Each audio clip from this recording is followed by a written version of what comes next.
Oh, it's nice out today. I started running about 12 years ago, and it's very weird to have a terminal illness and feel fine. It's still hard to believe. I was diagnosed with colorectal cancer July 2022.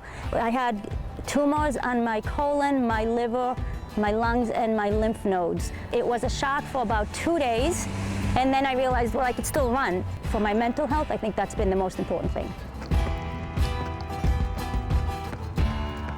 My doctors originally gave me 6 months to live. My daughter says it's a really good thing I stink at math. They've since changed their mind. I try to get in 6 miles a day. I get a sense of me and a sense of power, and it's one of the things that, especially now, cancer couldn't take away from me. I ran my first half marathon the year before the lockdown. The next year, I think, was my diagnosis. So that year I didn't run, and now it's something that I plan to do from now on, is to run the half marathon. One of the side effects of the chemo is neuropathy, and I don't feel my feet.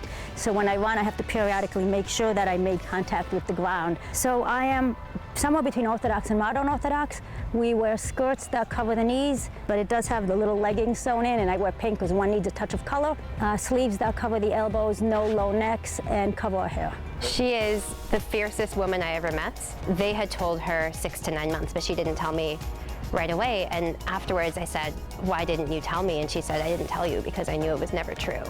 And they said to her she would never run again. And she's like, watch me, I'm running a half marathon next year. And since then, she's been proving all the doctors wrong. That was 16 months ago.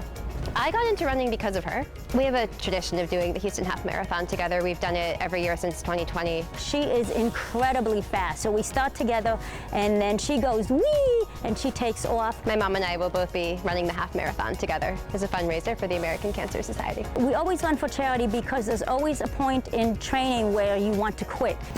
So when I run for charity, I feel that if I quit, I'm not letting me down. I could deal with that, but I'm letting the charity down, so that motivates me. This year, everyone knows that I have cancer, and everyone was excited to help. This is a shirt that my husband had made. It says, "This is how we do it, people," and it's me running with the chemo pump, running toward the bell.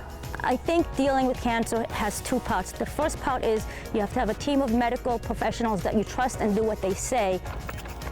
And the second part is do what makes you you and do what you love, whether it's running or sewing or swimming.